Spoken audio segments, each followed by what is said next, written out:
Hello दोस्तों, नमस्कार। एक बार फिर से स्वागत है आपके अपने यूट्यूब चैनल देव जी के ट्रिक्स में। तो दोस्तों, यहाँ पर डेली जो कि आप देख सकते हैं शाम को 6 बजे आपके यूपी जी की कंप्लीट कराई जा रही है। और देख सकते हैं इस समय जो आपकी सीरीज है वो बिल्कुल पोस्टमार्टम वाली आपकी सीरीज है, जिसमें से जितने भी क्वेश्चन आपके बन सकते हैं वो यहाँ पर आपके कवर कराए जा रहे हैं। यूपी जीके के साथ साथ जितना भी आपका इसमें महत्वपूर्ण पॉइंट होते हैं, नए नए पॉइंट होते हैं, वो भी इसमें आपके कवर हो रहे हैं। और जल्द यहाँ पर आपको मैराथन क्लास आपको दी जाएगी, जिससे आपको जो पूरा रिवीजन है वो एक साथ आप लोग कर सकते हैं। डेली जुड़िएगा, 6 बजे आपको ये क्लास आपकी होती है और आपको जल्द ही करंट अफेयर की भी क्लासें आपको मिलने लगेंगी, ठीक है। ताकि जो आपके एनटीपीसी एग्जाम हो गया, आरओ के एग्जाम हो गया, जूनियर असिस्टेंट आपका हो गया, या आपका कोई भी एग्जाम आपका लगा है, यूपीएसआई हो गया, या कोई भी आपके जो भर्ती आने वाली भी है ना, तो उनके लिए भी आपकी करंट अफेयर आपकी मजबूत करना है, ठीक है। चलिए, गुड इवनिंग, नमस्कार सभी को, जय हिंद, सभी को गुड इवनिंग। हाँ, कल की जो क्लास आपकी नहीं चल पाई थी, कल थोड़ा सा समस्या थी, इस वजह से आपकी क्लास नहीं हो पाई थी, ये वाली क्लास, है ना। तो चलिए फिर स्टार्ट करते हैं आज की इस सेशन को, ठीक है। जय हिंद भैया, जय हिंद, गुड इवनिंग। चलिए, पहला क्वेश्चन आपसे दिया गया और आपसे कह रहा है 1857 के प्रथम स्वतंत्रता आंदोलन में बरेली में किसने नेतृत्व किया था? चलिए बताइएगा। यहाँ पर जो आंसर आपका दिया गया है वो आपका राइट क्या हो जाएगा? तो दोस्तों, 1857 में जो आपकी बरेली का नेतृत्व किया था वो किसने किया था? यहाँ पर कहेंगे सर खान बहादुर खां है ना, खान बहादुर खां। यहाँ पर जो आंसर है वो आपका राइट हो जाएगा, ये नंबर। और याद रखिएगा, इनकी जो आपकी उम्र है उस समय 70 वर्ष थी, है ना। आज के समय में 70 वर्ष तो जानते हो कैसे लोग हो जाते हैं। उस समय देखा जाए तो आपके जब बरेली में इन्होंने नेतृत्व किया था खान बहादुर खान ने, तब इनकी उम्र आपकी 70 साल थी दोस्तों, याद रखिएगा। और इन्होंने बरेली में अपनी सरकार बनाई थी, इन्होंने बरेली में अपनी सरकार बनाई थी। और दोस्तों याद रखिएगा कि 1857 में जो रोहेलखंड है, रोहेलखंड की राजधानी बरेली में आज़ादी की घोषणा यहाँ पर किया था दोस्तों, याद रखिएगा, ठीक है। और याद रखिए, इनकी जो मौत हुई थी वो आपकी कैसे हुई थी? तो 1860 में, याद रखिएगा, 24 फरवरी 1860 को कोतवाली में मौत की सजा सुनाई गई थी दोस्तों, याद रखना है। एक क्वेश्चन आपसे ये होता है कि 1857 के विद्रोह को भारत का पहला आज़ादी का संग्राम भी इन्होंने यहाँ पर कहा था। और भी कई लोग थे यहाँ पर इससे जुड़े हुए। अब बात आते हैं यहाँ पर आपके कहाँ से, तो आप कहेंगे सर कानपुर से। तो कानपुर से नाना साहब और तात्या टोपे थे। मौलवी लियाकत अली जो आपके थे वो कहाँ से थे? तो आप कहेंगे सर लियाकत अली आपकी इलाहाबाद से थे।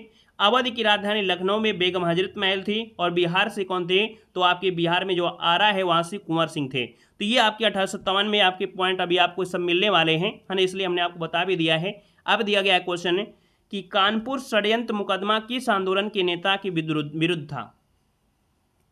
चलिए, कानपुर षड्यंत्र मुकदमा किस आंदोलन के नेताओं के विरुद्ध यहाँ पर था? यहाँ पर देखा जाए तो आपका आंसर क्या हो जाएगा? तो दोस्तों यहाँ पर देख सकते हैं कानपुर षड्यंत्र मुकदमा एक कम्युनिस्ट आंदोलन था, है ना, नेताओं के खिलाफ था। ये मामला 1924 में शुरुआत हुई थी। कब? 1924 में इस मामले की यहाँ पर शुरुआत हुई थी। और देखा जाए तो इसमें काफ़ी लोग इसमें से जुड़े हुए थे।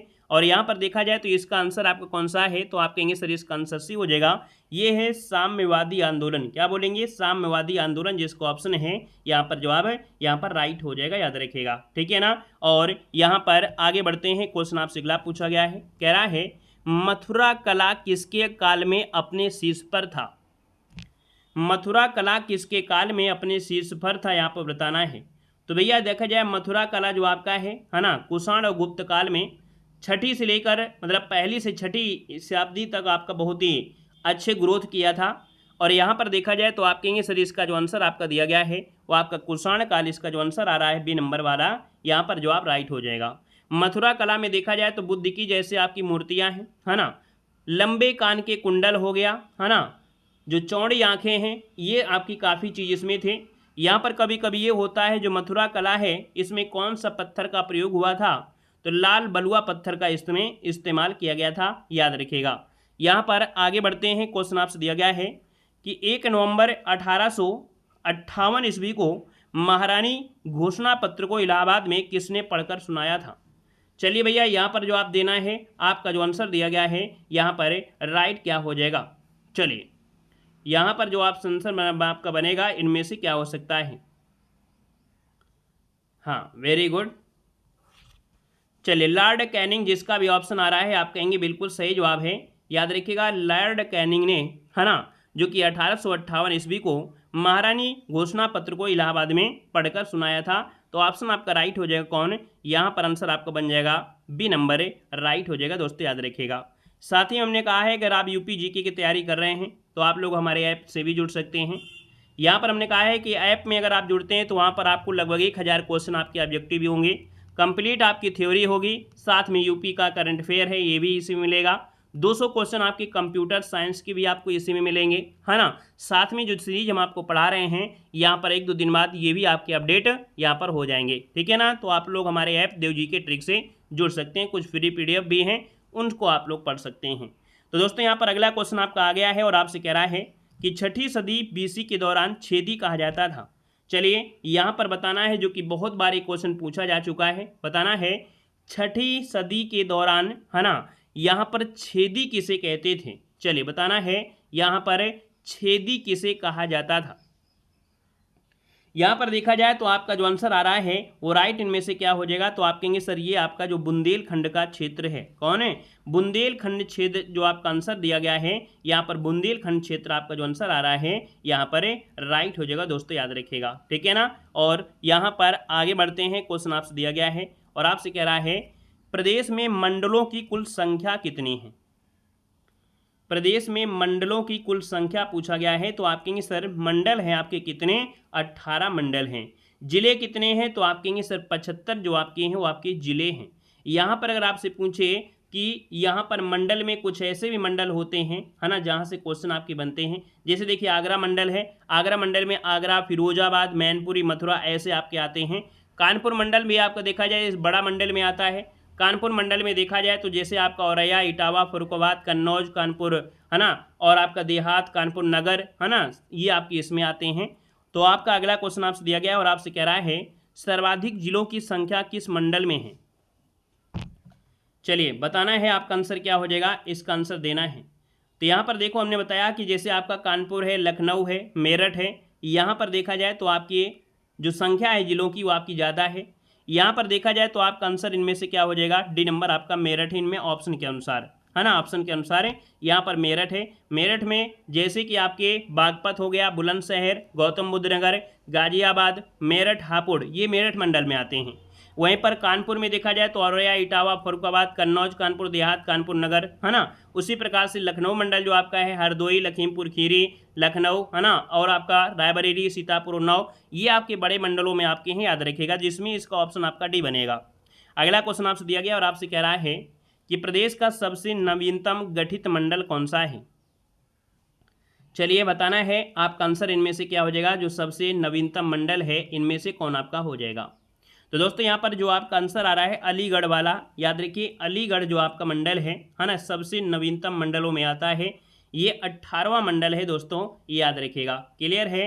और आगे बढ़ते हैं, क्वेश्चन आपसे अगला दिया गया है, कह रहा है कि क्षेत्रफल की दृष्टि से उत्तर प्रदेश का सबसे बड़ा जिला कौन सा है।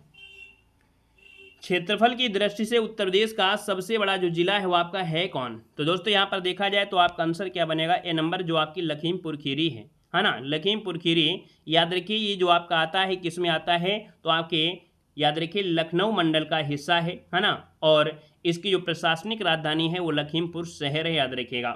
ये जो जिला है भारत और नेपाल की सीमा पर आपका स्थित है। और यहाँ पर देखा जाए लखीमपुर खीरी में तो एक दुधवा वन्यजीव अभ्यारण्य के लिए भी आपका जाना जाता है, याद रखिएगा, ठीक है। आगे बढ़िएगा, क्वेश्चन आपसे अगला पूछा गया है और आपसे कह रहा है अमेठी जिले का मुख्यालय कहाँ पर है। चलिए बताइएगा, अमेठी जो जिला है इसका मुख्यालय, है ना, अमेठी जिले का मुख्यालय बताना है। बड़ा अच्छा क्वेश्चन दिया गया है। अमेठी जिले की अगर बात करते हैं तो इसका जो मुख्यालय है वो आपका गौरीगंज है। क्या है, याद रखिए गौरीगंज, इसका ऑप्शन आ रहा है यहाँ पर राइट हो जाएगा। और अमेठी जिले का जो गठन हुआ था याद रखिएगा 2010 में हुआ था। कब हुआ था, तो इसका गठन 2010 में हुआ था और ये अवध क्षेत्र के अयोध्या मंडल का हिस्सा है, याद रखिएगा, ठीक है ना। अमेठी जिले की अगर हम बात करते हैं, जो आपके अमेठी जिले को पहले छत्रपति साहू जी महाराज नगर के नाम से जानते थे, इसके बाद धीरे धीरे इसमें परिवर्तन भी आपका होने लगा। अमेठी जिले में एक नदी बहती है आपकी सई नदी। कौन नदी है, तो आपकी सई नदी आपकी यहाँ पर बहती है। अमेठी जिले में खेती भी आपकी की जाती है, याद रखिएगा, ठीक है। और यहाँ पर मलिक मोहम्मद जैसी का नाम सुना होगा। याद रखिए अमेठी जिले में ही मलिक मोहम्मद जैसी की कब्र है। ठीक है, तो याद रखिए जो आपकी मलिक मोहम्मद जैसी हैं, है ना, पद्मावत की जो रचना किया है, उनकी जो कब्र है वो आपके कहाँ पर है, तो आपके अमेठी में है, ये याद रखिएगा। ठीक है, आगे बढ़िएगा। क्वेश्चन आपसे दिया गया है, कह रहा है नौगढ़ किस जिले का मुख्यालय है। नौगढ़ जो आपका है ये किस जिले का मुख्यालय है, याद रखिएगा, है ना। और यही क्वेश्चन आपके बनते हैं। यहाँ पर जो आंसर आपका दिया गया है सिद्धार्थनगर वाला, ऑप्शन नंबर आपका सी। याद रखिए नौगढ़ जो उत्तर प्रदेश का जो सिद्धार्थनगर जिला है उसका मुख्यालय है। अगर पूछे कि सर इसकी स्थापना कब की गई थी, तो आप कहेंगे सर यहाँ पर जो आपका आंसर है वो आपका हो जाएगा 1988 में यहाँ पर इसकी स्थापना हुई थी।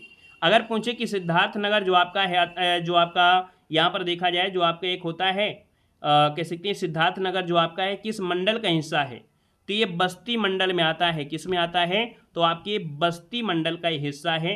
और ये जो जिला है ना, नेपाल की जो कपिलवस्तु जिला है ना, तो वहाँ से ये सीमा भी आपका बनाता है। ठीक है, आपका सीमा बनाता है। अभी एक क्वेश्चन आपका और बना था, है ना, कि काला नमक चावल का उत्पादन जो होता है कहाँ पर होता है, यूपी में, तो आप कहेंगे सर सिद्धार्थनगर में होता है, याद रखिएगा। ठीक है ना, क्लियर है। और यहाँ पर आगे बढ़ते हैं, क्वेश्चन दिया गया है और आपसे कह रहा है वर्तमान में उत्तर प्रदेश में जो विधानसभा के सदस्यों की कुल संख्या कितनी है। चलिए बताना है कि वो जो विधानसभा की संख्या है वो आपकी है क्या, इसमें से आंसर देना है। तो आपका ऐसी स्थिति में आंसर आप लोग क्या देंगे, यहाँ पर 403 देंगे या 404 देंगे, तो आप कहेंगे सर इसका जो आंसर आपका है वो राइट इनमें से क्या हो जाएगा, तो आप कहेंगे सर यहाँ पर विधानसभा में सदस्यों की संख्या 404 है, जिसमें 403 + 1 के हिसाब से यहाँ पर आंसर आपका सी राइट हो जाएगा।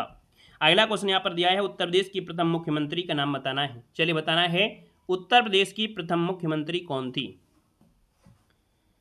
चलिए यहाँ पर देखा जाए तो आपका जो आंसर आ रहा है वो आपका राइट इनमें से क्या हो सकता है।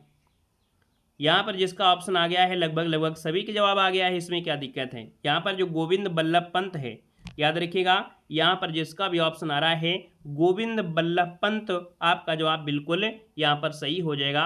याद रखिए गोविंद बल्लभ पंत आपका आंसर राइट हो जाएगा, याद रखिएगा। ठीक है ना। वहीं पर देखा जाए जो एक कृत्रिम झील है भारत की, इन्हीं के नाम पर रखी गई है। उन्हीं की जो कृत्रिम झील है ना, वो इन्हीं के नाम पर ही रखी गई है दोस्तों, इसको भी याद रख लेना है। ठीक है ना। ये पहले मुख्यमंत्री बने थे और कब बने थे, तो आपके 1950 में 26 जनवरी 1950 को संयुक्त प्रांत के प्रधानमंत्री गोविंद बल्लभ पंत नामित हुए थे, याद रखिएगा। पहले मुख्यमंत्री फिर प्रधानमंत्री। ठीक है, यहाँ पर आगे बढ़ते हैं। क्वेश्चन आपसे दिया गया है, कह रहा अच्छा आपके दिमाग में आया प्रधानमंत्री, देखो पहले क्या था, ये जो जिले थे ना अपने आप में ये क्या हुआ करते थे, एक देश के हिसाब से रहते थे, है ना। जैसे आप कहते हैं ना कि अपने यहाँ पर छोटे छोटे महाजनपदों में थे, या एक प्रकार से ये कह सकते हैं कि जो आपका भारत था वो लगभग 512 कह सकते हैं विरासत में बटा हुआ था। तो अपना अपना विरासत अपना अपना एक देश के समान था, इसलिए कई जगह आपको प्रधानमंत्री भी मिल जाता है ना। बाकी आपको हमेशा जो मिलेगा वो मुख्यमंत्री। बाकी आपको बता दिया कि हर एक जो जनपद था या हर एक विरासत अपने आप में एक पूर्ण राज्य हुआ करता था, एक देश के रूप में हुआ करता था। तो वहाँ से वो प्रधानमंत्री के रूप में या उनका जो पद हुआ करता था वो प्रधानमंत्री के बराबर हुआ करता था, ऐसा कह सकते हैं। चलिए अगला क्वेश्चन यहाँ पर दिया गया है, वह एकमात्र गति जो उत्तर प्रदेश के अलावा उत्तराखंड के मुख्यमंत्री बने हैं। यहाँ पर गति नहीं होगा, यहाँ पर व्यक्ति होगा। वह एकमात्र व्यक्ति जो उत्तर प्रदेश के अलावा उत्तराखंड के मुख्यमंत्री रहे हैं। चलिए बताइएगा, किसी को याद हो, वह एकमात्र व्यक्ति जो उत्तर प्रदेश के अलावा उत्तराखंड के मुख्यमंत्री रहे हैं। चलिए भैया जवाब देना है। यहाँ पर आंसर क्या हो जाएगा, तो आप कहेंगे सर इसका जो आंसर आपका दिया गया है वो नारायण दत्त तिवारी हैं। कौन है, नारायण दत्त तिवारी, इसका जो आंसर आपका आ गया है यहाँ पर जवाब राइट हो जाएगा, याद रखिएगा। ठीक है ना, नारायण दत्त तिवारी आपका आंसर राइट हो जाएगा।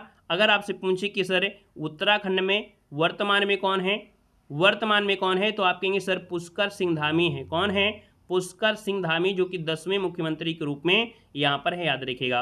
अगर आपसे पूछे उत्तराखंड के पहले मुख्यमंत्री कौन थे, तो पहले मुख्यमंत्री जो थे वो नित्यानंद स्वामी थे, है ना, नित्यानंद स्वामी थे दोस्तों, याद रखिएगा। वहीं पर ये जो आपके नारायण दत्त तिवारी हैं ये उत्तराखंड के तीसरे आपके मुख्यमंत्री बने थे, याद रखिएगा। ठीक है, आगे बढ़िएगा। क्वेश्चन आपसे अगला पूछा गया है, और आपसे यहाँ पर क्वेश्चन दिया गया है उत्तर प्रदेश की पहली महिला मुख्यमंत्री, उत्तर प्रदेश की पहली जो महिला मुख्यमंत्री थी वो आपकी कौन थी, यहाँ पर देना है। आपका जो आंसर है यहाँ पर राइट इनमें से क्या हो जाएगा। चलिए सभी का जवाब यहाँ पर आ गया है।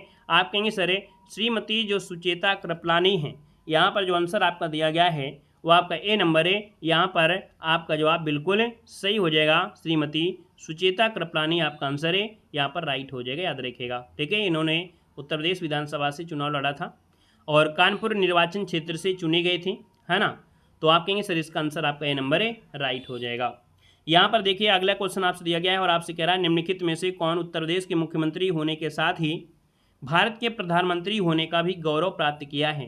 तो दोस्तों याद रखिए उत्तर प्रदेश के मुख्यमंत्री के साथ साथ ये भारत के प्रधानमंत्री भी आपके रह चुके हैं। यहाँ पर दोस्तों याद रखिए इनका नाम है वीपी सिंह अर्थात विश्वनाथ प्रताप सिंह। यहाँ पर जो आंसर आपका है वो ऑप्शन नंबर आपका सी हो जाएगा। ये उत्तर प्रदेश के मुख्यमंत्री भी आपके हैं, साथ में भारत के प्रधानमंत्री भी यहाँ पर बन चुके हैं। तो आप कहेंगे सर विश्वनाथ प्रताप सिंह, लेकिन अब ये आपके नहीं हैं वर्तमान में, मतलब वर्तमान में कह सकते हैं कि मृत्यु हो चुकी है ना, डेथ हो गया है, निधन हो गया है। अगला क्वेश्चन आपसे यहाँ पर दिया गया है उत्तर प्रदेश के प्रथम विधानसभा का गठन कब किया गया था। उत्तर प्रदेश के प्रथम विधानसभा का जो गठन हुआ था ये कब हुआ था, ये आपको बताना है। यहाँ पर देखा जाए तो आपका जो आंसर है वो आपका राइट इनमें से क्या हो सकता है। तो आप कहेंगे सर 8 मार्च, कब 8 मार्च, तो सब में कॉमन है, तो आप कहेंगे सर 8 मार्च 1952 वाला। यहाँ पर जो आंसर आपका दिया गया है 8 मार्च 1952, ये आपका जवाब राइट हो जाएगा दोस्तों, याद रखिएगा, है ना, क्लियर है। चलिए अच्छा, इस बार को कौन से नंबर के है, 18 बार कह सकते हैं कि इस प्रकार से देखा जाए तो अब तक 18 बार इसका गठन हो चुका है, क्योंकि वर्तमान में 18वीं विधानसभा आपकी चल रही है जो कि 11 मार्च 2022 को शुरू हुआ था। ठीक है ना। यहाँ पर आगे बढ़ते हैं, क्वेश्चन आपसे अगला पूछा गया है और आपसे कह रहा है उत्तर प्रदेश का सर्वाधिक 4 बार मुख्यमंत्री बनने का सौभाग्य किसको प्राप्त हुआ है। चलिए यहाँ पर बताना है आपका आंसर क्या हो जाएगा। सबसे ज़्यादा बार मुख्यमंत्री जो बने हैं वो आपके कौन बने हैं, यहाँ पर देखिएगा। चलिए देखिए जवाब यहाँ पर आ गया है, ये है आपकी सुश्री मायावती। याद रखिए इसका जो आंसर आपका दिया गया है वो आपका राइट हो जाएगा, सुश्री मायावती इसका जो आंसर है यहाँ पर राइट हो जाएगा दोस्तों, याद रखिएगा। ठीक है ना, क्लियर है। वहीं पर जो आपके मुलायम सिंह हैं ये 3 बार आपके बने चुके थे, है ना। जो चौथी बार आए तो चौथी बार इन्होंने अपने बेटे अखिलेश यादव को बैठा दिया, नहीं तो इनके बराबर ये भी आपके पहुँच जा चुके होते, याद रखिएगा। वहीं पर चंद्रभानु गुप्त ने भी 3 बार यहाँ पर बने हैं।